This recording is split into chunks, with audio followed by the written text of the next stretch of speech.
This happened last October. I'm 34 years old, a single father raising my 7-year-old daughter, Lily. Her mom passed away 2 years ago in a car accident, and since then it's just been the two of us. I work from home as a software tester so I can be there for her after school. Life is quiet, sometimes lonely, but we have our little routines, making pancakes on Sundays, reading bedtime stories, and her insisting I check under the bed every night just in case. One Thursday evening, Lily was at a friend's house for a sleepover. I was alone in our small 2-story house on the edge of a quiet suburban neighborhood in Michigan. It was raining hard outside, the kind of steady downpour that makes the windows rattle. I was sitting in the living room with the TV on low, answering some work emails, when my phone rang. The caller ID showed unknown. I almost didn't pick up, but something made me answer. A woman's voice came through, soft, gentle, and strangely familiar. Is this Lily's father? My stomach dropped. I sat up straighter. Yes. Who is this? There was a short pause. Then she said, Lily told me to call you. She said she's scared and wants to come home. I felt ice run through my veins. Lily was supposed to be at her friend Emma's house, 3 blocks away. I had dropped her off myself at 6 p.m. I told the woman, that's impossible. Lily is at a sleepover. Who are you? The voice sighed softly, almost sadly. She's not at Emma's anymore. She's with me now. She's crying. She wants her daddy. My hands started shaking. I stood up and paced the living room. The rain was pounding harder against the windows. I asked her to put Lily on the phone. The woman said, she can't talk right now. She's too scared. But she told me to tell you something only she would know. Then she whispered the exact words Lily says to me every night before sleep. Daddy, check under the bed one more time. The shadow is still there. That was our private thing. No one else knew it. My knees almost gave out. I told the woman I was calling the police. She just laughed gently, a warm, motherly laugh, and said, they won't find us. Lily is safe with me. She looks so much like her mother. I hung up and immediately called Lily's friend's mom. She answered on the second ring, sounding confused. Lily. She's right here watching a movie with Emma. She's fine. I rushed over anyway. When I got there, Lily was indeed sitting on the couch in her pajamas, eating popcorn, looking perfectly normal. She hugged me and asked why I was so pale. I made up an excuse and took her home early. That night, after I put Lily to bed, I sat in the hallway with the door open, watching her sleep. Around 3 a.m., my phone rang again. Same unknown number. I answered with my heart hammering. The same woman's voice said, you shouldn't have taken her back. She belongs with me now. I whispered angrily, leave my daughter alone. The voice became colder. You don't understand. I've been watching her for months. I know her favorite color is purple. I know she's afraid of the dark because of the shadow under the bed. I know she still cries for her mommy when she thinks you're asleep. Tears were running down my face. I begged her to stop. She replied softly, I can be her mommy now. I can do it better. I won't leave her like the last one did. I hung up and called the police. They came, took a report, but said there wasn't much they could do with just a phone call. They suggested changing my number. The next few days were hell. Lily started having nightmares. She'd wake up screaming that the nice lady was in her room. She drew pictures of a woman with long hair standing beside her bed, smiling. One night she told me, Daddy, the lady said she's going to take me home soon. She said you can come visit. I installed cameras, changed the locks, and barely slept. Every night the phone would ring at exactly 3:07 a.m. Sometimes the woman would sing Lily's favorite lullaby, the one only her real mother used to sing. Then came the worst night. I woke up to Lily's voice calling me from downstairs. Daddy, come here. The lady wants to meet you. I ran downstairs. The front door was wide open, rain pouring in. Lily was standing in the doorway in her pajamas, holding the hand of a woman with long dark hair. The woman turned and looked at me with eyes that were too kind, too familiar. She smiled gently and said, Thank you for taking care of her all this time. I'll take it from here. Lily looked at me with tears in her eyes and whispered, It's okay, Daddy. She says Mommy sent her. I lunged forward to grab Lily, but the woman stepped back into the rain with her. The street lights flickered. For one terrifying second, the woman's face changed. It became my late wife's face, smiling sadly at me. Then they were gone. Just the rain and the empty doorway. I searched for hours. The police searched for days. They found nothing. No footprints. No evidence of anyone else in the house. Lily is still missing. Every night at 3:07 a.m., my phone still rings. I don't answer anymore. But sometimes, when I'm sitting in her empty room, I hear a little girl's voice whispering from a closet, "Daddy, check under the bed one more time." And I wonder if the woman is still waiting for me to finally say yes and go with them. Because some mothers never really leave, and some come back to finish what they started. This happened about 8 months ago. I'm 32, live alone in a quiet suburban neighborhood in Ohio, and work from home as a graphic designer. My days are pretty routine. Wake up, make coffee, sit at my desk overlooking the backyard, and try to hit deadlines before the afternoon slump. My next-door neighbor, Mr. Harlan, was an older guy in his late 60s. Widower. Kept to himself mostly, but he was friendly enough. We'd wave when taking out the trash or mowing the lawn. He had this habit of borrowing small things, a cup of sugar, a ladder, once even my pressure washer. He always returned them cleaned and with a thank you note. Harmless old man, I thought.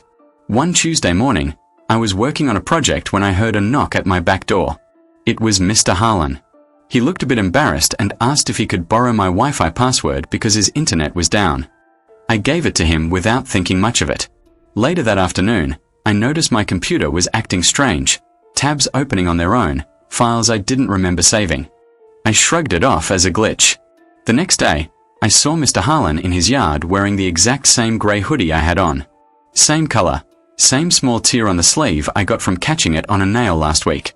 I laughed it off, probably coincidence, old guys wear plain clothes, but then small things started adding up. My Amazon packages started showing up at his door. When I checked the tracking, it said delivered to resident. He'd bring them over with a smile and say, "Must have mixed up the numbers again." My Spotify playlist started playing songs I didn't remember adding, old jazz tracks my dad used to listen to. One night around 2 a.m., I couldn't sleep. I looked out my bedroom window toward his house. His living room light was on, and I could see him sitting at a desk that looked exactly like mine. Same lamp, same monitor position. He was typing. I watched for a while. He even paused and rubbed his neck the same way I do when I've been at the computer too long. The next morning, I confronted him politely while he was watering his plants. "Hey, Mr. Harlan, have you been using my stuff or something?" He smiled that gentle smile and said, "Oh, son, I'm just borrowing a little bit of your life. It gets lonely over here. You don't mind, do you?" I laughed nervously and went back inside. But from that day on, things got weirder. My reflection in the mirror sometimes blinked a second after I did. My coffee tasted slightly different, like someone else had made it. Friends started texting me asking why I sounded off in our calls. Last week, I came home from grocery shopping and found Mr. Harlan sitting in my living room in my favorite chair, watching my TV. He looked up and said calmly, "You were taking too long." I thought I'd get comfortable. I told him to leave. He stood up slowly, nodded, and walked out the back door. That night, I installed cameras. The footage showed nothing unusual, except one frame where my chair was empty, but the cushion was pressed down like someone was sitting there. I moved out 2 days later. I'm staying with a friend now. But here's the part that keeps me checking over my shoulder. Yesterday, my friend showed me a photo he took of me sleeping on his couch. In the background, reflected in the window, there was another figure sitting in a chair that wasn't there. It looked exactly like me. Mr. Harlan hasn't contacted me. My old house is still for sale. But sometimes, late at night, I get a notification on my phone from my old security camera app, even though I cancelled the subscription.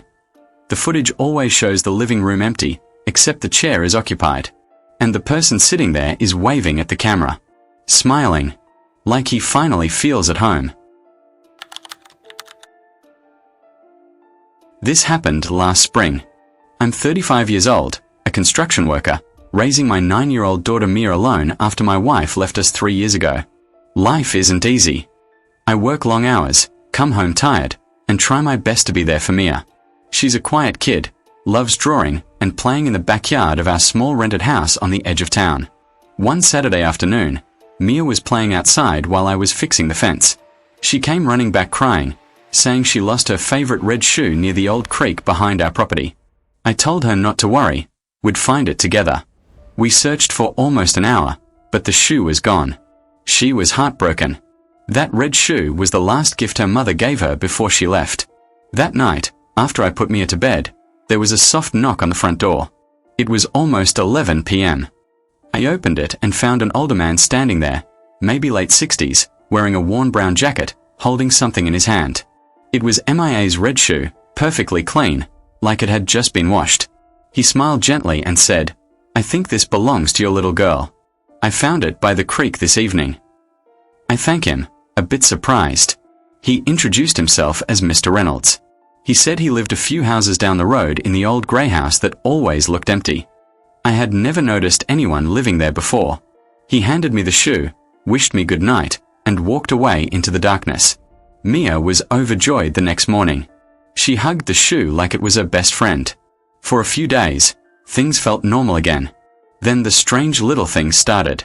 First, I found the shoe on the kitchen table one morning, even though I had put it in MIA's room the night before. I asked her if she moved it. She said no. A couple of days later, I woke up to find the shoe placed neatly on my pillow while I was sleeping. I felt a chill. I started locking the doors more carefully. One night around 2 a.m., I heard soft footsteps in the hallway. I got up quietly and saw a shadow moving toward MIA's room. When I turned on the light, no one was there. But the red shoe was sitting on MIA's bed, right next to her sleeping face. The next evening, Mr. Reynolds knocked on the door again. He looked tired but kind. He said, "I found something else that might belong to your daughter."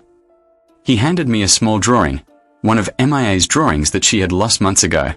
It was the picture of our family when her mom was still with us. I felt my stomach twist. I asked him how he got it. He just smiled and said, "Children leave things behind. I like to return them to where they belong." After he left, I couldn't sleep.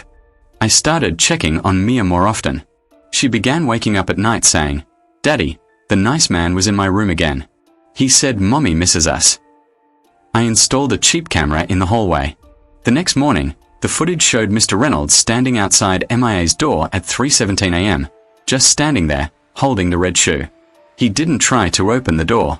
He just stood there for almost 10 minutes, then walked away. I confronted him the next day. I told him to stay away from my daughter. He looked genuinely hurt and said, "I'm only trying to help. She needs a mother figure. I can be that for her. I've been watching over her since the day you moved in." That night, I heard Mia laughing in her room. When I opened the door, she was sitting on the bed talking to someone I couldn't see. She turned to me with a big smile and said, "Daddy, Mr. Reynolds says he can bring Mommy back if we let him stay with us." I packed our bags that same night. We left before sunrise and moved to my sister's place 2 states away. But here's what still terrifies me. Last week, Mia drew a new picture at school. She showed it to me proudly. It was a drawing of our old house. In the window, there were 3 figures, me, Mia, and a woman who looked exactly like her mother. Standing behind us in the yard was Mr. Reynolds, smiling. Mia pointed at the drawing and said happily, "Mr. Reynolds says we can all be a family again soon."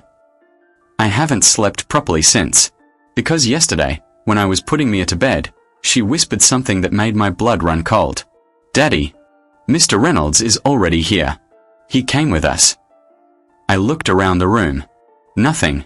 But when I turned off the light, I heard the soft sound of footsteps in the hallway. Slow, careful footsteps, like an old man walking in socks. And they were coming toward MIA's room. This happened 7 months ago. I'm 31, live alone in a quiet apartment complex in Colorado, and work night shifts as a security dispatcher. Most nights I come home around 2:45 a.m., exhausted, grab a quick shower, and crash. My building is one of those older ones with thin walls and hallways that always smell slightly of old carpet and take-out food. One Thursday night, I got home later than usual, almost 3:20 a.m. I was dead tired.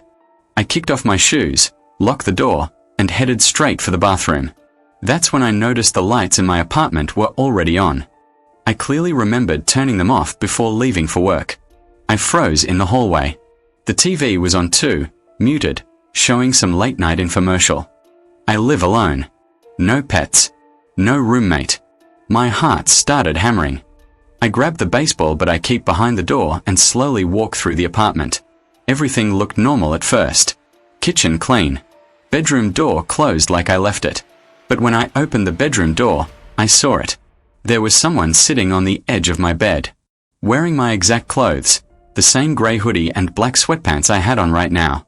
The person had my face. Same short beard. Same tired eyes. Same small scar above the left eyebrow from when I was 12. It was me, but not quite. The expression was wrong. Too calm. Too still. Like a photograph someone had brought to life that I stumbled backward, bat raised. The thing on the bed looked up at me and smiled with my own mouth. It spoke in my voice, exactly my voice, and said softly, "You're early tonight." I didn't scream. I couldn't. My throat closed up. I just backed out of the room and slammed the bedroom door shut. I ran to the living room, grabbed my phone, and dialed 911 with shaking hands. While it was ringing, I heard the bedroom door creak open behind me. The thing stepped out into the hallway, still wearing my face, still wearing my clothes. It tilted its head and said, "You don't have to be afraid, I've been practicing." The 911 operator answered. I started whispering desperately, "There's someone in my apartment who looks exactly like me." Before I could finish, the thing raised its hand and pointed at the phone. The call dropped instantly. No signal. The bars disappeared. It took one step closer and whispered, "I've been here every night while you're at work. I know how you fold your socks. I know you check the locks 3 times. I know you still talk to your ex-girlfriend's voicemail when you think no one's listening." My blood ran cold. Those were things no one else could possibly know. I swung the bat hard. It connected with its shoulder. The thing didn't flinch. It just looked at me with my own disappointed expression and said, "That's not very nice. I've been so careful not to break anything." Then it did something that still makes me wake up screaming. It reached up and started peeling its face off. Not violently. Slowly. Like removing a mask. Underneath wasn't muscle or bone. It was just smooth, pale skin with no features. No eyes, no mouth, just a blank oval. The voice that came out wasn't mine anymore. It was hollow, echoing, like it was speaking from inside a well. "I've almost got it right. Just a few more nights. Then I can take your place properly. You can rest. You've been so tired." I ran. I didn't grab my wallet, my keys, or even my shoes. I sprinted out the front door in socks, down 3 flights of stairs, and out into the freezing night air. I didn't stop running until I reached the 24-hour gas station 2 miles away. The clerk called the police for me. When they arrived and went to my apartment, they found the door wide open. Everything was exactly as I left it, except the bedroom. The bed was perfectly made. My clothes, the exact grey hoodie and sweatpants, were neatly folded on the pillow, and on the nightstand was a handwritten note in my own handwriting that I swear I never wrote. "Thanks for letting me practice. I'll be ready soon. See you at 3:33 a.m. I moved out the next day. I'm staying with my brother now, 3 states away. I changed my number. I deleted all my social media. But every single night, at exactly 3:33 a.m., my new phone rings. I never answer it. Sometimes I hear my own voice on the voicemail the next morning. Calm, patient, and strangely kind. I'm getting better every night. Don't worry. When I'm perfect, you won't have to be alone anymore. I don't know how much longer I can keep running. Because the last time it called, the message ended with something new. It said, "Lily says hi." Lily was my little sister's name. She died when I was 9. And I've never told anyone her name since the funeral.